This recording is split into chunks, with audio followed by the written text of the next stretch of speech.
Ona habari za asubuhi wapendwa wasikilizaji na watazamaji wa Kivu News Info popote pale mlipo. Tunamshukuru Mwenyezi Mungu kwa kutujalia kufika siku mpya tukiwa salama na wenye afya njema. Ni furaha kubwa kukutana nanyi tena katika matangazo yetu ya asubuhi ya leo kwa tarehe 12 za mwezi wa 6 mwaka 2026 ambako tunakuletea kwa haraka na kwa hakika matukio muhimu yaliyojiri katika mashariki mwa Jamhuri ya Kidemokrasia ya Kongo, eneo la maziwa makuu Afrika na dunia kwa ujumla. Na katika matangazo yetu ya asubuhi ya leo tutakuletea taarifa mbalimbali zinazohusu usalama, siasa, elimu, afya, maendeleo pamoja na matukio mengine yanayogusa maisha ya wananchi kila siku. Basi karibuni muendelee kuwa nasi katika dakika chache zijazo ili kupata habari muhimu zinazotayarishiwa na kwa umakini na timu nzima ya Kivu News Info. Endelea kujuza tu kwamba kila siku tunaendelea kuletea matangazo yetu tukiwa mashariki mwa Jamhuri ya Kidemokrasia ya Kongo. Na basi kama ndio kwa mara kwanza unakutana nasi kupitia mtandao wa YouTube, basi kabla chote kile ningekuomba na kusiku kitu kimoja, kisha umesubscribe, kule comment na kushare, na kwa lugha nyingine unasema kujabone kweme, vile vile na kupartager kuendelea kusambaza habari kwa walio wengi zaidi. Na basi kama tayari utakuwa umeshafanya hivyo, acha tuendelee kusema asante sana kwa kuchagua Kivu News Info kama kituo chako chema cha matangazo. Langu jina mimi ni Teloje Longa, basi nakualika kwa mimi mwanzo hadi mwisho wa matangazo yetu ya asubuhi ya leo kwa tarehe 12 Juni mwaka 2026. Hii ni Kivu News Info, sauti ya wananchi. Basi karibu tukupashe.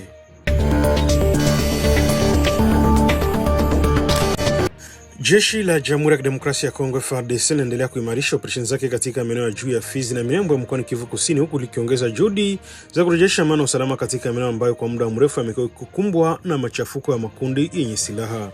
Hatua inajiri baada ya jeshi la Jamhuri ya Kidemokrasia ya Kongo kutangaza mafanikio ya kurejesha udhibiti wa vijiji vya Mikenge, Kakenge na Kalingi na maeneo ya kimkakati yaliko katika nyanda za juu za Fizi na Minembwe. Kwa mujibu wa jeshi, maeneo yalikuwa chini ya udhibiti wa makundi ya waasi walikuwa wakifanya shughuli za kijeshi zaidi ya mamlaka ya serikali.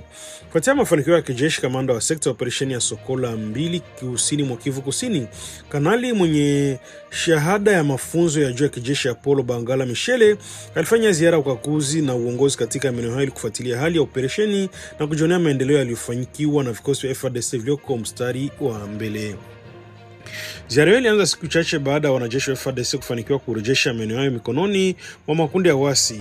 Kamanda alitembelea baadhi ya vituo vya kijeshi na maeneo ya operesheni ambayo alipata fursa ya kuzungumza moja kwa moja na wanajeshi walijitokeza wanaotekeleza majukumu yao katika mazingira magumu ya kivita. Akiwa mstari wa mbele wa askari walioko kwenye mstari wa mbele, Kanali Apollo Bangala alipongeza kwa juhudi zao za kujitolea kwao katika kulinda mipaka na usalama wa wananchi. Alisema kwa mafanikio yaliyopatikana ni matokeo ya uzalendo, nidhamu na kujitolea kwa wanajeshi wa FARDC ambao wanaendelea kupambana licha changamoto mbalimbali zinazowakabili. Katika mazungumzo hayo yake na wanajeshi hao, kamanda wale wakumbusha wajibu wao wa msingi wa kulinda Jamhuri ya Kidemokrasia ya Kongo, kutetea mamlaka nchi dhidi ya vitisho vyote vinaweza kuhatarisha amani na umoja wa taifa. Aliwahimiza kuendelea kuaminifu kwa taifa lao na kutokusaliti dhamana waliopewa na kulinda wananchi na mali zao. Walitaka askari kuendelea kuwa macho na kuzingatia maelekezo ya kijeshi wakati wa operesheni, akieleza kwa makundi ya waasi yanaendelea kubadilisha mbinu zao za mapambano, jambo umakini mkubwa kutoka kwa vikosi vya serikali. Atiza kwa ushindi katika vita upatikani kwa kutumia silaha pekee, bali pia kupitia nidhamu, mshikamano na kuzingatia kwa maelekezo ya viongozi wa kijeshi. Kabla kuelekea katika maeneo ya mbele ya mapigano, Kanali Apollo Bangala alifanya ziara heshima kwa msimamizi wa wilaya Fizi ambako alijadili hali ya usalama katika eneo hilo pamoja na maendeleo ya operesheni zinazoendelea. Mazungumzo yanalenga kuimarisha ushirikiano kati ya jeshi na mamlaka za ziara za kiraia katika juhudi za kurejesha amani kwa wananchi. Baada ya ziara hiyo, kamanda huyo aliendelea na shughuli zake katika maeneo mbalimbali ya operesheni ambayo alikagua hali ya vikosi vya FARDC, vifaa vya kijeshi pamoja na maandalizi yanayofanywa kwa ajili ya operesheni zinazofuata. Siku iliyofuata aliongoza kikao cha makamanda wa jeshi mjini Fizi. Katika kikao hicho maada mbalimbali muhimu zijadiliwa, ikiwemo nidhamu ya kijeshi, uzalendo, wajibu wa jeshi katika kulinda taifa pamoja na haki ya majukumu na wanajeshi. Kamanda alisisitiza kuwa umuhimu wa kuheshimu sheria za kijeshi na kuhakikisha kuwa kila askari anatekeleza majukumu yake kwa weledi na kwa uwajibikaji. Jeshi la Jamhuri ya Kidemokrasia ya Kongo linasema kuwa ziara hiyo ni sehemu ya mkakati wa kuhakikisha uongozi wa kijeshi wanakuwa karibu na vikosi vilivyoko kama mstari wa mbele ili kufuatilia hali yao, kutatua changamoto zinazoweza kujitokeza na kuongeza morali ya wanajeshi wanaoshiriki katika operesheni mbalimbali. Wananchi wa maeneo yaliyorejeshwa wanatarajia kuwa mafanikio yake jeshi atachangia kurejesha ile kawaida ya maisha, huku kuruhusu familia zilizokimbia makazi yao kurejea majumbani na kuwezesha shughuli za kijamii na kiuchumi kuendelea kwa utulivu. Mashariki mwa Jamhuri ya Kidemokrasia ya Kongo inaendelea kukabiliana na changamoto za kiusalama kwa miaka mingi kutokana na uwepo wa makundi mbalimbali yenye silaha. Hata hivyo, mamlaka za kijeshi zinaeleza kuwa operesheni zinaendelea zikurejesha mamlaka ya serikali katika maeneo yote yaliyoathiriwa na kuhakikisha wananchi wanaishi katika kwa amani na usalama. Kwa sasa FARDC inaendelea na operesheni zake katika maeneo mbalimbali ya Fizi na Minembwe, huku viongozi wa kijeshi wakisitiza kuwa mapambano dhidi ya makundi yenye silaha yataendelea hadi usalama utakapokuwa umerejea kikamilifu katika maeneo yote mashariki mwa nchi.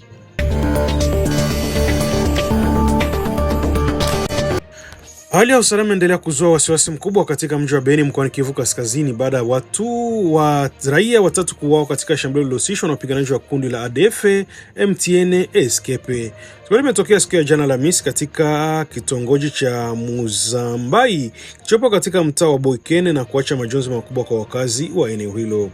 Kwa mujibu wa taarifa za jeshi, washambuliaji hao waliingia katika eneo hilo baada ya kupita kwa njia nyingine ya kukwepa maeneo yaliyoandaliwa na vikosi vya pamoja vya jeshi la Jamhuri ya Kidemokrasia ya Kongo FARDC na jeshi la Uganda UPDF ambavyo vinaendesha operesheni za pamoja dhidi ya makundi yenye silaha katika eneo la Beni na maeneo ya jirani.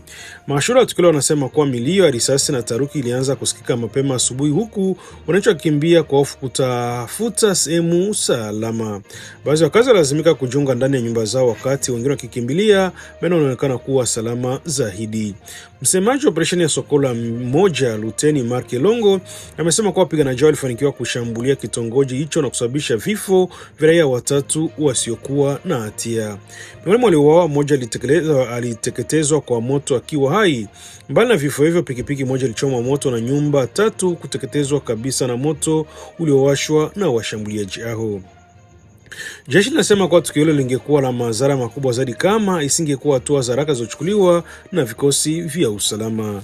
Kwa mujibu wa jeshi, wanajeshi wa jeshi la FARDC pamoja na UDF waliingia kati kwa haraka mara baada ya kupata taarifa za uvumi huo na kuanza kuwafukuza washambuliaji hao kabla hawajasababisha maafa zaidi. Maafisa wa jeshi wanaeleza kuwa operesheni za kuwasaka wahusika wa shambulio zinaendelea katika maeneo yanayozunguka Beni. Vikosi vya usalama vinaendelea kufanya doria na uchunguzi ili kubaini njia wanazotumia washambuliaji kuingia katika eneo hilo pamoja na maeneo yanayoweza kujificha baada ya kutekeleza mashambuliaji hao. Katika taarifa yake, jeshi pia limeeleza wasiwasi wake kuhusu uwezekano wa kuwepo kwa watu wanaoshirikiana kwa siri na makundi ya waasi kwa kupatia taarifa kuwawezesha kusafiri katika baadhi ya maeneo. Mamlaka za kijeshi zinasema kuwa tayari zimeanza kufuatilia watu wanaotumiwa kuwa na uhusiano na makundi hayo na kwamba uchunguzi unaendelea. Jeshi limehakikishia wakazi wa Beni na maeneo jirani kuwa litaendelea kutekeleza majukumu lake la kulinda maisha ya wananchi. Limeahidi kuimarisha operesheni za kijeshi kwa lengo la kuwafukuza na kuwadhoofisha wapiganaji wa ADF ambao wanaendelea kutajwa kuhusika na mashambulizi mbalimbali katika eneo la Beni kwa miaka kadhaa. Jeshi limetaka wananchi kuendelea kushirikiana na vyombo vya usalama kwa kutoa taarifa kuhusu watu wanaotiliwa mashaka au mienendo isiyo ya kawaida inaweza kuhatarisha usalama wa jamii. Mamlaka zimeamini kuwa ushirikiano kati ya wananchi na vyombo vya ulinzi ni njia moja muhimu za kupambana na makundi yenye silaha. Baada ya tukio la mauaji, shughuli nyingi za kijamii na kiuchumi zilifanyika kwa kusuasua katika baadhi ya maeneo ya mji wa Beni. Watu wengi walionekana kuwa na hofu, huku wengine wakikusanyika kujadili hali ya usalama inayozidi kuwa tete katika eneo lao. Vijana wa kitongoji cha Muzambai walibeba miili ya marehemu kuelekea katika chumba cha kuhifadhi maiti katika maandamano ya ghafla yaliyofanyika na hasira na huzuni hayo kufuatia mauaji hayo. Hali ilipelekea polisi kuingilia kati ili kurejesha utulivu na kuzuia maandamano hayo yasigeuke kuwa vurugu. Licha ya taharuki, wanafunzi wa darasa la 8 waliokuwa wanahitimu elimu ya msingi wanaendelea kufanya mitihani ya kitaifa ya uchunguzi wa mwelekeo wa masomo ya taaluma unaojulikana kama TENA-SOSPE. Vyanzo vya elimu katika eneo hilo vinasema kuwa mitihani hiyo ilifanyika kwa utulivu licha mazingira ya usalama yaliyokuwa yamezua wasiwasi mkubwa miongoni mwa wananchi. Shambulio hilo limekuja siku 12 tu baada ya tukio jingine la mauaji kusababisha vifo vya watu 7 katika eneo hilo. Miongoni mwa waliouawa katika tukio la awali kulikuwa na mwanasanaa wa vichekesho kutoka jamii ya Wapigme pamoja na mwanajeshi wa FARDC. Matukio mawili ya karibu yameongeza hofu miongoni mwa wakazi wa Beni ambao kwa miaka mingi waendelea kukabiliwa na mashambulizi ya mara kwa mara yanahusishwa na kundi la ADF. Wananchi wengi waendelea kutoa wito kwa serikali na vikosi vya usalama kuongeza juhudi katika operesheni za kijeshi na ili kurejesha amani ya kudumu katika eneo hilo.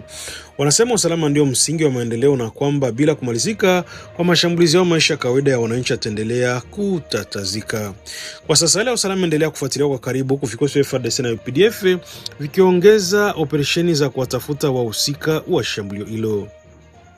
Wananchi wa Beni wanaendelea kuishi kwa tahadhari kubwa huku wakisubiri matokeo ya juhudi za kijeshi zinazolenga kurejesha utulivu na kuondoa kabisa tishio la makundi yenye silaha katika eneo lao.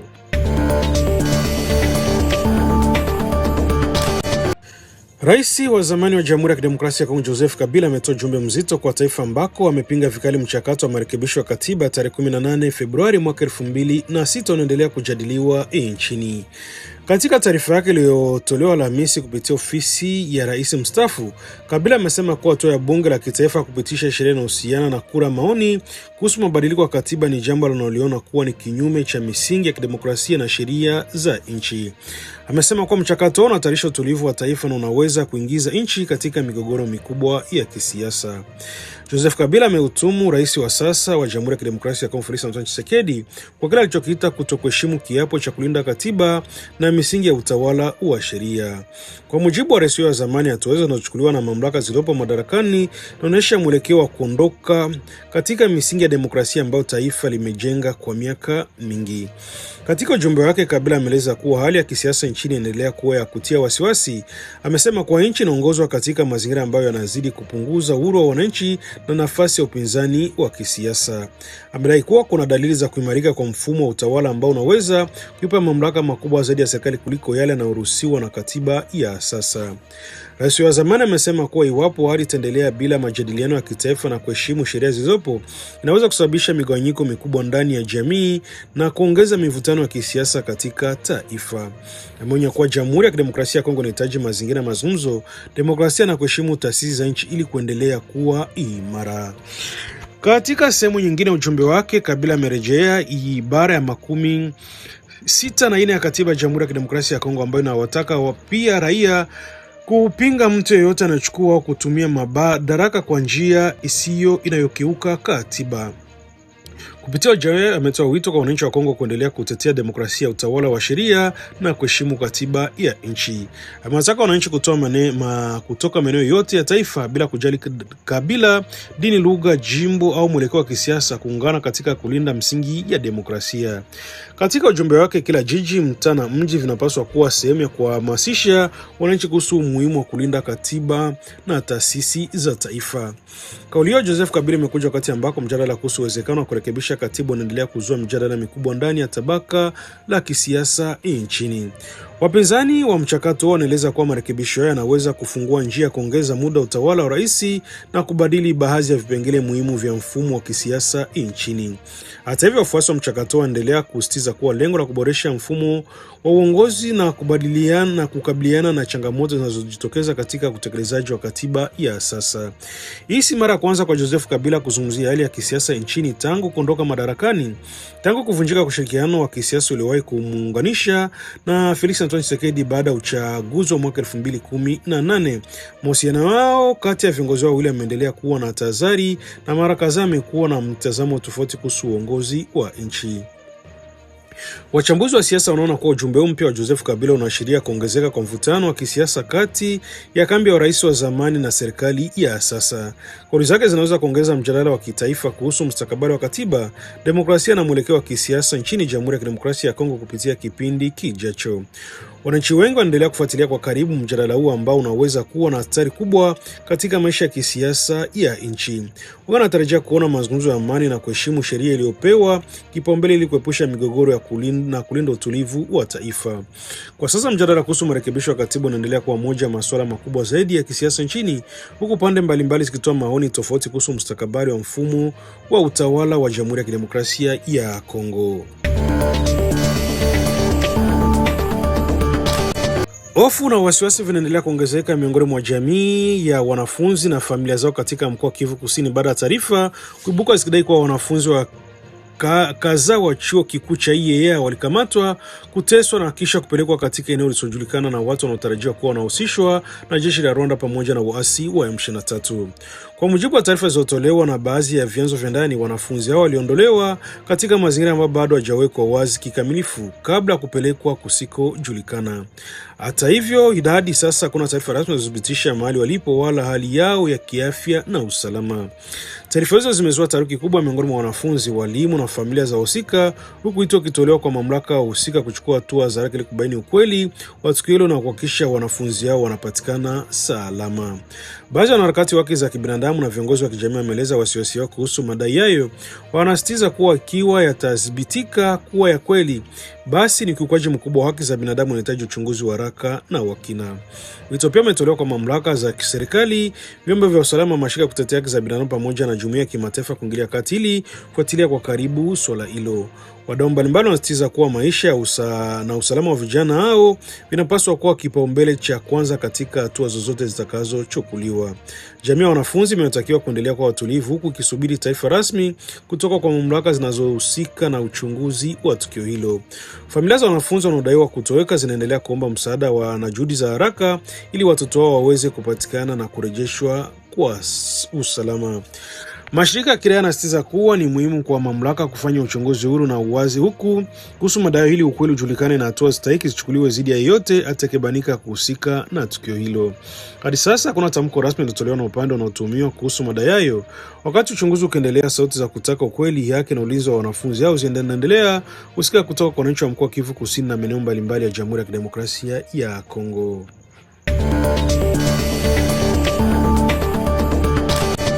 Mamlaka za usalama mjini Butembo mkoani Kivu Kaskazini zimemkamata mtu mmoja anayeshukiwa kuhusika katika jaribio la kuchoma moto kituo cha matibabu cha Ebola cha Katwa maarufu kama Sitin Katwa. Tukio hilo limeripotiwa kutokea usiku wa kuamkia tarehe 11 Juni na limezua wasiwasi mkubwa miongoni mwa wananchi pamoja na wadau wa sekta ya afya katika eneo hilo. Kwa mujibu wa taarifa za awali kutoka kwa vyombo vya usalama, mtuhumiwa huyo alikamatwa muda mfupi baada ya tukio hilo na baadaye kuwasilishwa mbele ya viongozi wa mji wa Butembo kwa ajili ya hatua za sheria na uchunguzi zaidi. Mamlaka zinaeleza kuwa uchunguzi wa kina unaendelea ili kubaini mazingira halisi ya tukio hilo pamoja na nia iliyokuwa nyuma ya jaribio hilo. Taarifa zinaonyesha kuwa mtuhumiwa huyo ni mkazi wa Manispaa Mususa katikati ya mji wa Butembo. Wakati wa mahojiano ya awali na vyombo vya usalama, alikiri kuhusika katika tukio hilo na kudai kuwa alikuwa chini ya tahadhari za pombe wakati alipotekeleza kitendo hicho. Alitoa ombi la msamaha kwa mamlaka za mji pamoja na wananchi, akisema anajutia kitendo chake. Licha ya maelezo hayo ya awali kutoka kwa mtuhumiwa, mamlaka za usalama zinasema bado ni mapema kufikia hitimisho kuhusu sababu halisi za tukio hilo. Wachunguzi wanaendelea kukusanya ushahidi mbalimbali ili kubaini ikiwa mtuhumiwa alitenda peke yake au kama kulikuwa na watu wengine waliomsaidia kupanga kutekeleza jaribio hilo.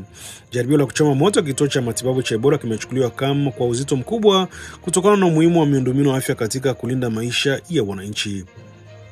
Vituo vya matibabu ya wagonjwa mlipuko kama Ebola vina jukumu muhimu katika kupokea wagonjwa, kutoa matibabu maalum na kusaidia kuzuia kusambaa kwa magonjwa hayo hatari ndani ya jamii.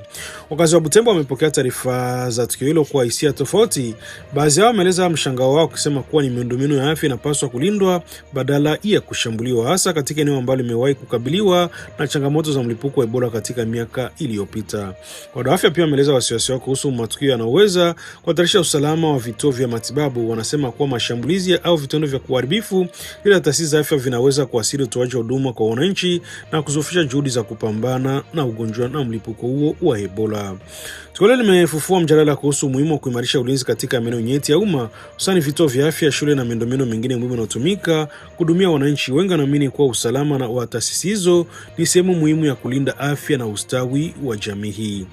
Kwa sasa macho ya wananchi wa Butembo yanaelekezwa kwa matokeo ya uchunguzi huo ambao unatarajiwa kutoa mwanga kuhusu mazingira ya tukio hilo na kubaini iwapo kulikuwa na mtandao mpana wa wahusika nyuma jaribio hilo la kuchoma moto kituo cha matibabu cha Ebola cha Katwa.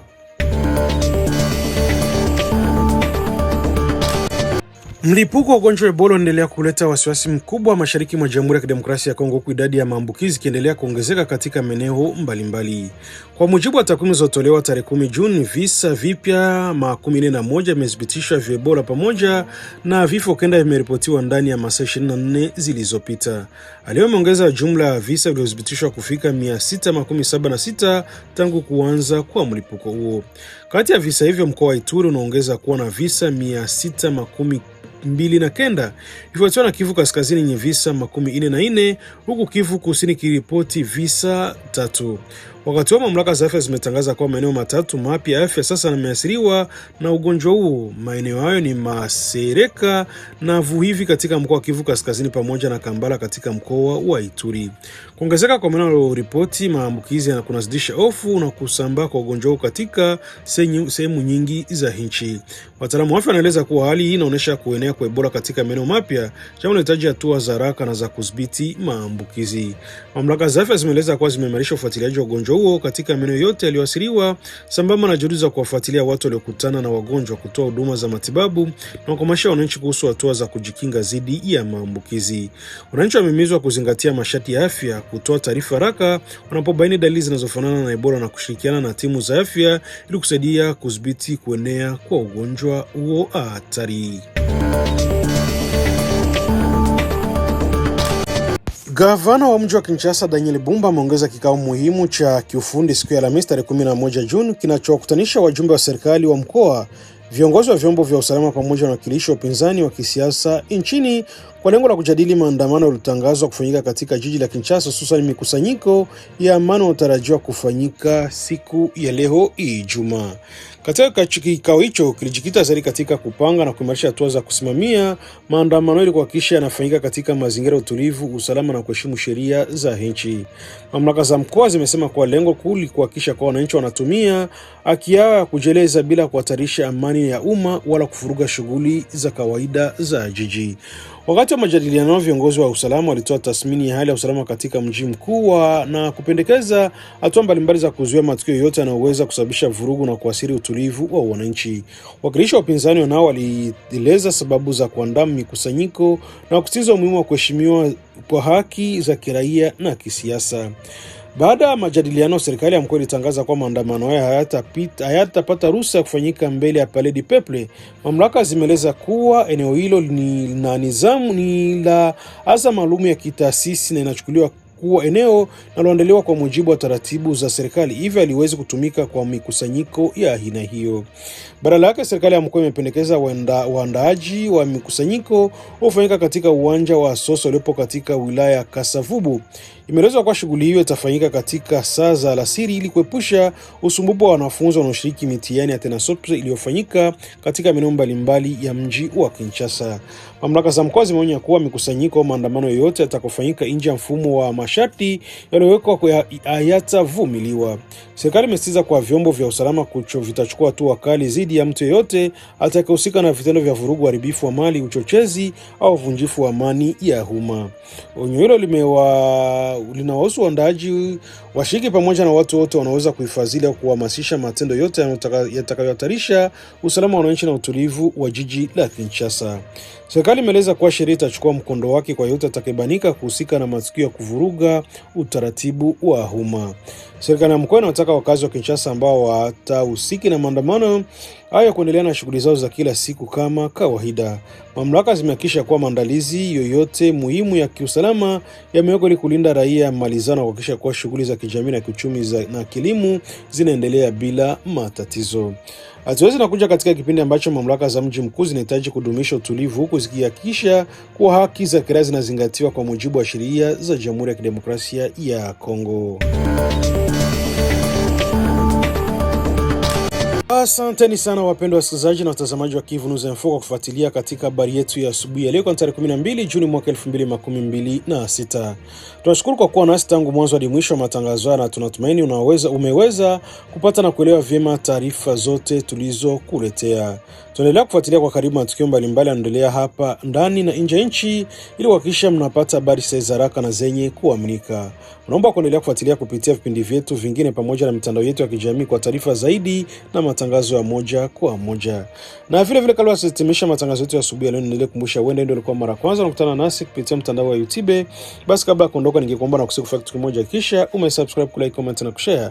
Na kwa roho unasema kujabone kwa vile vile na kupartager kuendelea kusambaza habari kwa walio wengi zaidi. Na basi kama tayari utakomeshafanya hivyo, acha tuendelee kusema asante sana kuchagua Kivu News Info kama kituo chako chema cha matangazo. Basi acha nikutakia asubuhi njema yenye amani, mabaraka na mafanikio, na tuone tena katika matangazo yetu ya mchana kwa upendo, kwa uwezo wa Mwenyezi Mungu. Ila mimi ni Tereje Longa ambaye nilikuwa nikikuletea matangazo yetu hii ya asubuhi ya leo kupitia Kivu News Info, sauti ya wananchi. Skrini zetu zinaweza kuunganisha au kugawa. Leo hii taarifa nyingi husambaa bila kuthibitishwa kwenye mitandao ya kijamii. Uvumi, habari za uongo na maneno ya chuki vinaharibu uaminifu na kudhoofisha jamii zetu. Kabla ya kushiriki, jiulize swali rahisi: je, taarifa hii ni ya ukweli? Tuthibitishe vyanzo, tukatae upotoshaji, tuseme hapana kwa taarifa za uongo. Skrini zetu zinapaswa kuwa madaraja na si silaha. Kivu News Info inakuita kuwa na wajibikaji wa kidijitali. Pamoja tuchague umoja, ukweli na amani. Ujumbe huu umetolewa na kuzanishwa na Wizara ya Ulaya ya Mambo ya Nje kwa kushirikiana na Search for Common Grounds. Audio Jungle.